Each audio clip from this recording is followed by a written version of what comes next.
Hello everyone. In this video, we're going to be taking a look at an article from Politico. Now, this was published on January 30th. It's written by Nancy Cook. And, oh God, I just gotta love how they're trying to play it like Trump shouldn't do this with the declaring a state of emergency, and well, it could do this. It's like fear-mongering and throwing in a little bit of, abuse of power. It's funny, because at the end they kind of throw in the abuse of power. It's cool, but they still do it. And they try to set this up as, completely different than what it is, as a situation. Anyway, White House preps emergency wall plan while Congress negotiates. See, they're trying to make it sound like Congress is actually working together here, and they might come up with something, and big bad orange man is planning to do this. I mean, it's so funny that they would actually try to go that route, or at least Nancy would, and that her editor would look at it and go, yeah, this looks good. Congress has until February 15th to discuss a border security deal, but the White House is already finalizing its Plan B, declaring a national emergency. Yeah. Plan for the best, but prepare for the worst. That's how things should be done, especially with government. You want to make sure that you have contingency plans so that you're not caught off guard. It's kind of common sense. The White House is finalizing details of a potential national emergency declaration to secure President Donald Trump's border wall, even as lawmakers are trying to broker an immigration deal that could avert another shutdown in just over 2 weeks. See, I love how she opens up with this. See, what Nancy's trying to do here is she's trying to act like him preparing for when they shut the wall down and when they shut the government down.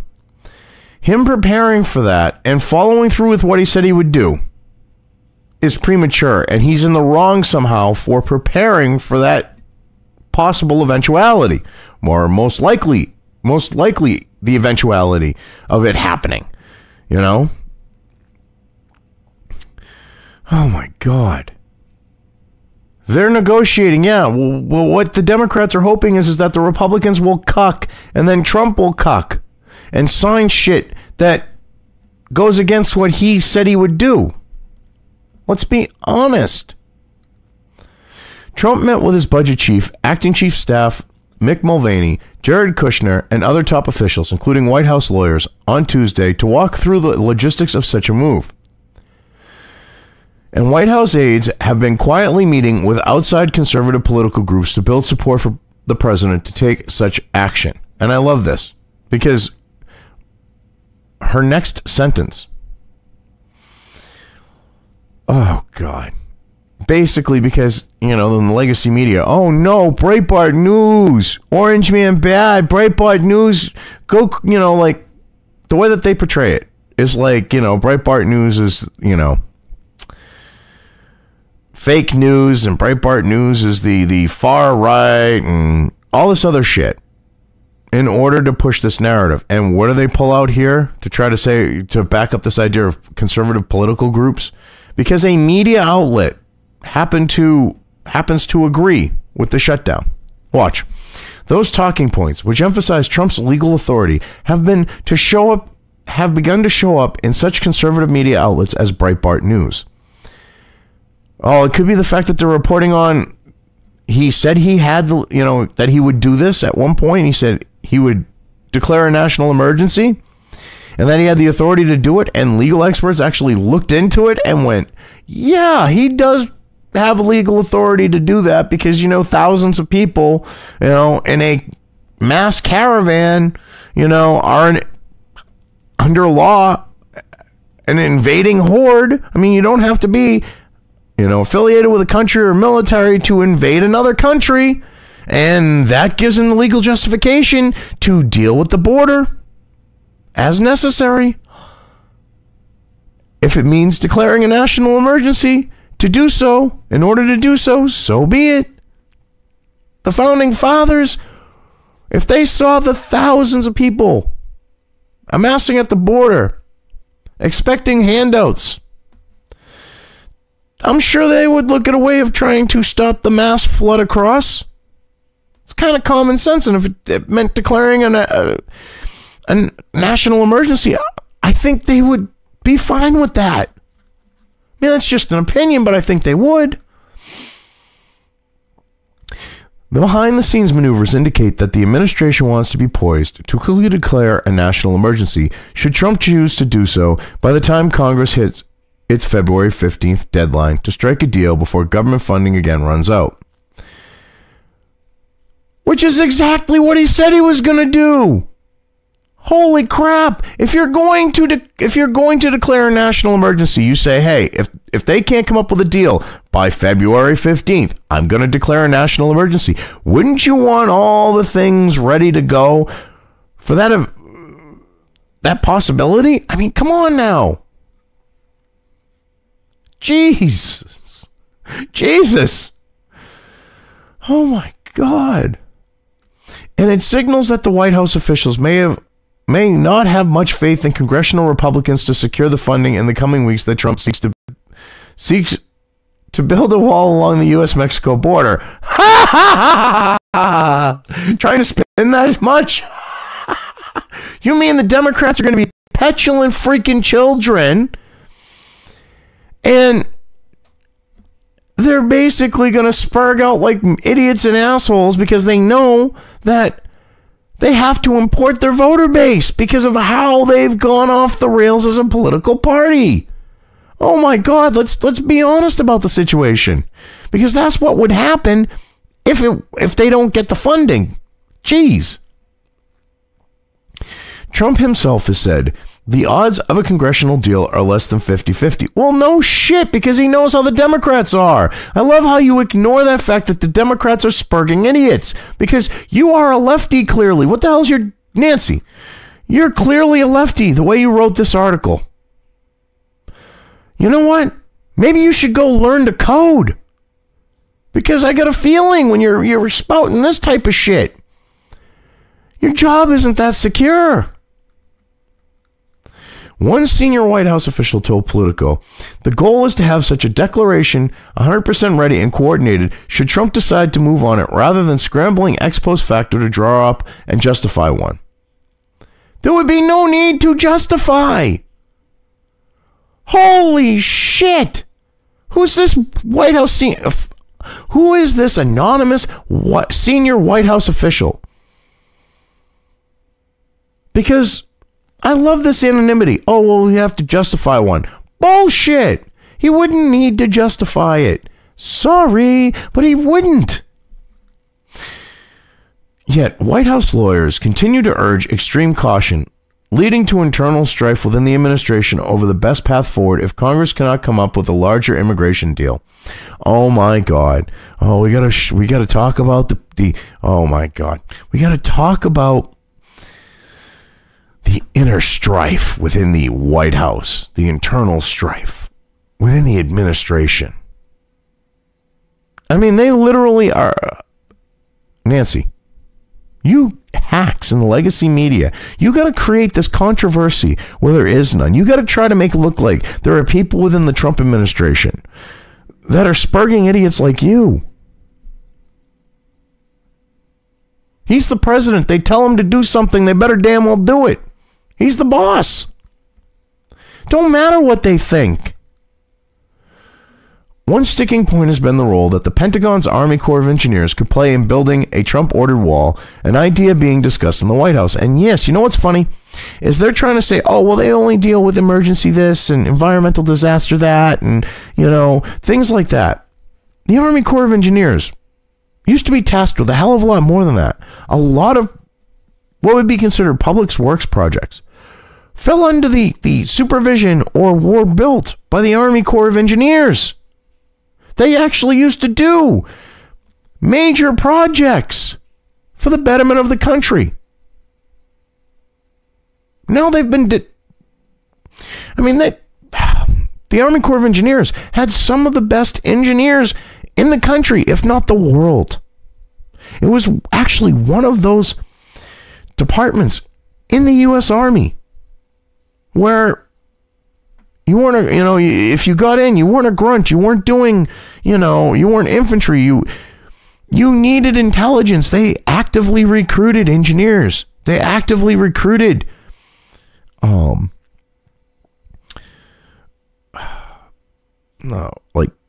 tool and die makers and others. I mean, before like the computer age, because tool and die makers make the prototype stuff. And when you're working projects, you might have one-off things you need for tools and stuff, but they recruited people for that particular department within the Army. And they handled some major projects back in the day. Go look it up.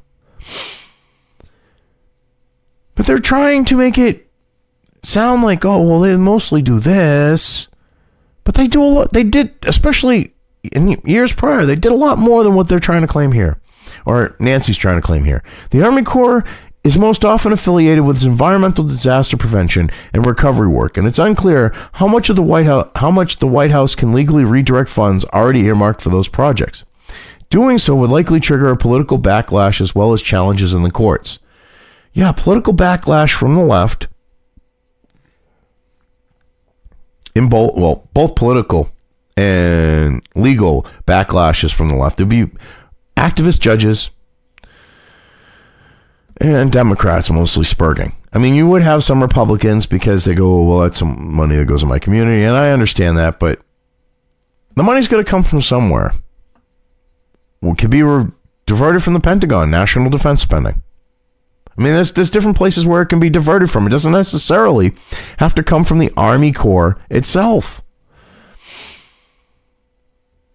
Because that would, a wall to stop invading hordes of thousands of people from coming across the U.S.-Mexico border would be national defense spending, kind of common sense.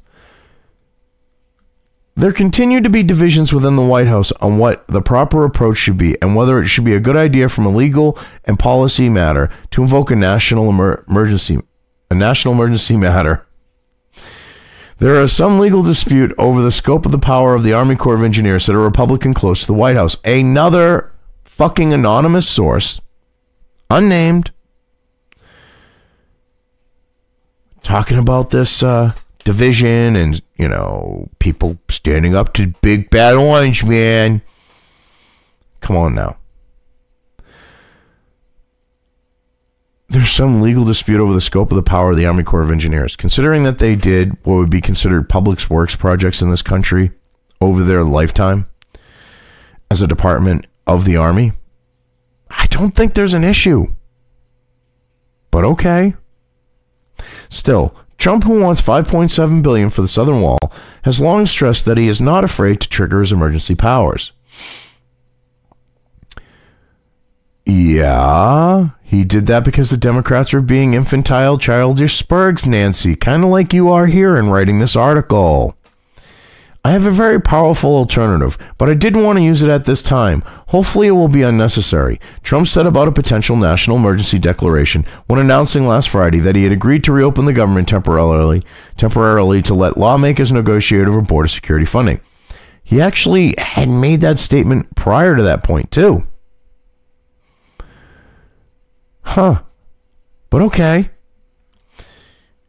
When the Democrats started spurging out and didn't want to give him $5.7 billion for the wall, and the government shut down. But okay. Walls or barriers, or whatever you want to call it, will be an important part of the solution, Trump added. He's right. It's an important part to a solution to the mass illegal immigration of 60% of the people that come into this country illegally. They come across that southern border. You bang out that 60 fucking percent. Holy shit. How much they're going to consume off of us and leech off of us as a nation goes down quite substantially. But, the Democrats, let's just keep the borders open. Let's just let them come in. Let's use these smart wall shit. We'll just watch them cross, because by the time people get there, they'll have already made it through. But whatever, hey. The White House press office did not respond to a request for comment.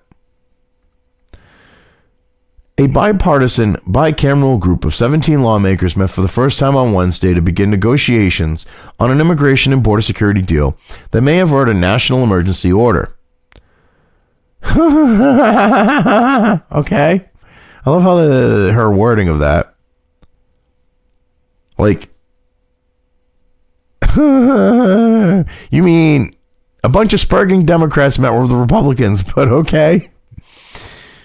In theory, the agreement would trade a boost in border security funding, a top GOP and Trump priority, for legal protections for some undocumented immigrants, a key Democratic priority. Yeah, one that Trump offered. He offered to give 3 years extension for the Dreamers. Holy shit. They didn't want it. Which is worth way more than $5.7 billion of the wall.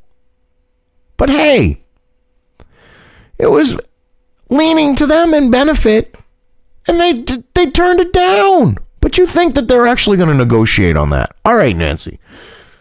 Yeah. Okay.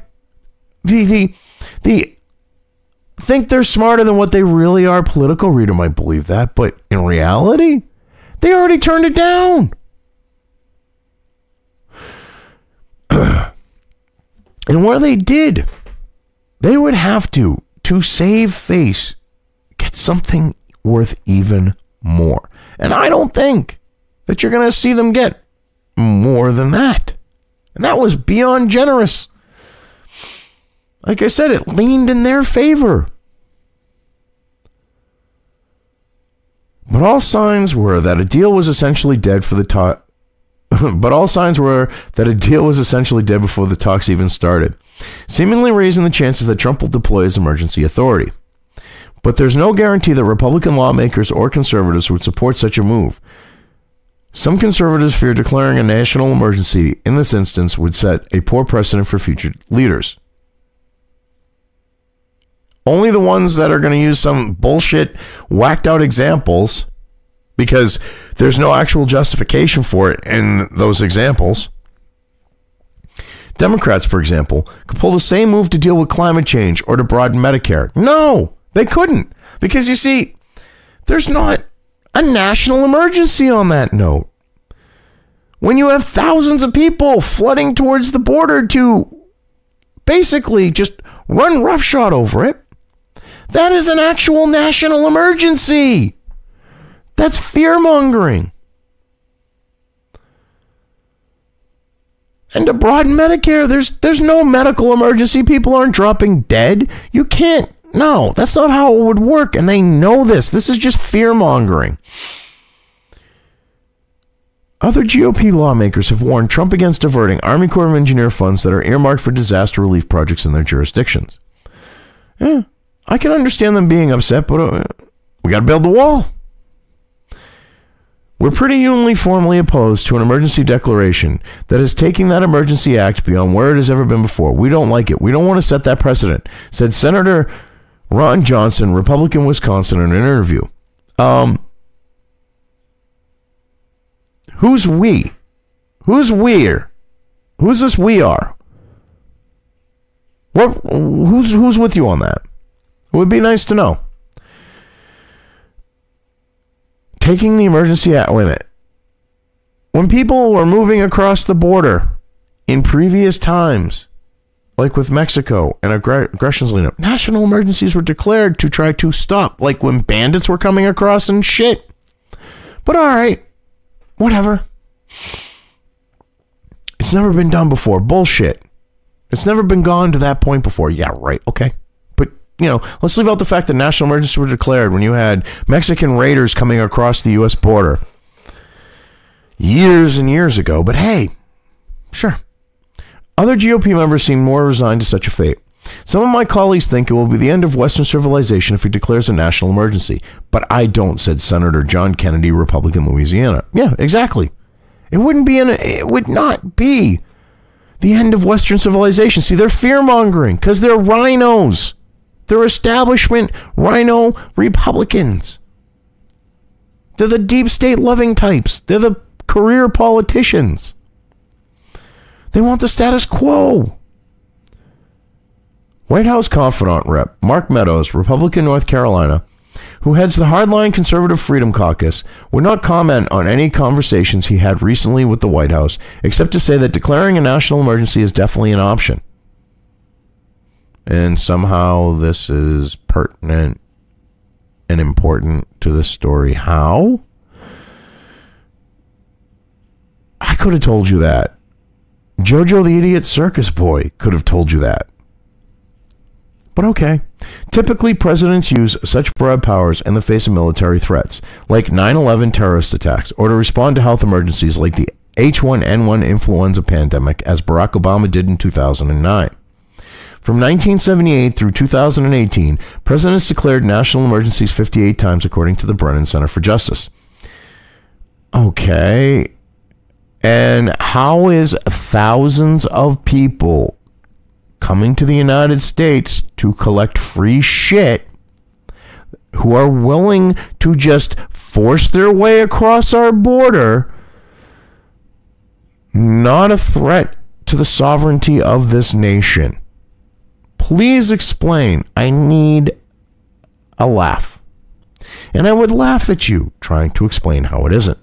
Because you would be disingenuous or a dipshit to try to take a stance on that point. It's a threat to the sovereignty of the nation. It's a threat to the government. It's a threat to the system that we have in place to come to this country. But hey, whatever. That's how the Democrats look at it. Whatever. The idea of declaring a national emergency has been floating around the Trump orbit since his inauguration 2 years ago. No, it has not. Oh my God. He has not been talking since the beginning of it. Oh my God. He has not been talking about it. He has not been floating it. But you're going to, Nancy, lie right here. And you're going to wait till the end of the story to lie. And say, oh, well, he's always been planning on it. This is just, and imply this was just his excuse. Give me a break. Senior policy advisor Stephen Miller cheered on by former White House chief strategist Steve Bannon, saw it as a way to expand Trump's executive authority. Oh my God, Steve Bannon is your proof? Big Mouth Bannon? Because he said something that does not represent Trump. Miller, in particular, has long viewed it as a good path to tackle illegal immigration, especially since the issue has so fractured Congress. Well, in all honesty, our illegal immigration problem is a national emergency with what they consume for services, for what, how they tax on the system of government and everything else. And it is a national emergency. If Congress doesn't want to deal with it, someone has to. And I'm a libertarian going, well, if the powers are there, no one wants to deal with it. I hate to say it, but if the founding fathers gave the opportunity for this to be dealt with, because you have Democrats wanting the open borders and they're going to be petulant children about it, and I hate that I'm saying this, but if they're going to be petulant children about it, someone has to be an adult, step up, and deal with the situation. And the founding fathers gave Trump the power to be able to do that. And where I'm a constitutionalist, I understand why, looking at this situation. I don't, I wish there was another way, and this is not something I would generally say, national emergency for this or that or whatever. But when you're at a point where the Democrats are going to do everything to put a stop to curbing this because they know that it benefits them. And a large chunk of the country, like a majority of them, want people to come here legally. Someone's got to do something to make sure that that happens. To make sure that those people are heard. They are the majority. If Trump goes through with an emergency order, it could split the Republican Party, said one former senior administration official. Oh, you mean it would probably show their true colors? Huh, okay, I'm fine with that.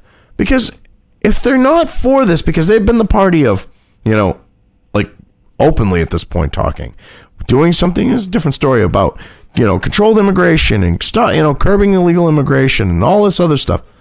If they go against this, We know where they truly stand. It would divide conservatives, driving a wedge between those driving a wedge between those who strongly believe in ending illegal immigration at all costs and those worried about legal precedent it would set. Jesus Christ, proofread your shit. There should be a who there. See, they're trying to play like, oh, it would be the legal precedent. No. When you literally have thousands of people trying to force their way across the border in the the southern border, who are just going to keep coming by the thousands in large groups and caravans. That's a national fucking emergency. There's no legal precedent it would set. Oh my God. It could be seen as subverting the Constitution for his own ego, and it will be the end of his presidency, said one former senior administration official. Whose administration, number one? Number two, how is following the Constitution, the powers granted within it to him, a subverting of the Constitution? Please explain. I would love to see that explained, because I could use the laugh. I'm sure it would at least give me a chuckle. Because literally the power is there granted within the Constitution. If you're using the powers of the Constitution to do something, that is constitutional. It is not subverting the Constitution. You might not like what he's doing, but it is not a subversion of it. But hey, whatever. And I'd love to know who this senior administration official is. God. Nancy. Writing this, go learn code. Go learn to code. Oh, God. I mean, this is funny. I mean, this is Politico for you. This is them trying to play this situation where Trump has the authority to do something. As Orange Man bad, Orange Man might not be legal. I mean, might not be legal. It might not be this. It might not be that. They can't give you a straight answer. They can't give any of us a straight answer on this. They're like, well, he might have it, but then there's someone saying it's at the end subverting the Constitution, but then they're saying that he might not have the power to use the Army Corps of Engineers because, now they're used for environmental remediation and things like that, but they were used to build major projects in the United States at one time. That's not within, beyond their scope and their purview and their power. They're on the note of what they can and cannot do work-wise. I mean, this is funny. I mean, this should say a lot about where the left is at this point because they're desperate. They know that he can do this. Anyway, I've covered this well enough. I'm just going to leave things here. If you liked this video, depending on where you are watching it, please give it an upvote or thumbs up. If you want to know when new content of mine hits the internet, don't forget to subscribe to one or more of my social media or video accounts listed here. Also, with YouTube, don't forget to ring that bell. You can find all of my video content on both BitChute and YouTube. This may not be the case with other places I upload to, but I will try to minimize this happening. You are always welcome to interact with me at any of these sites on the list, so feel free to do so. If you have anything you want me to cover in a video, when it comes to news or current events, send it right along to me. I will try to do my best to cover it. As always, thank you for watching.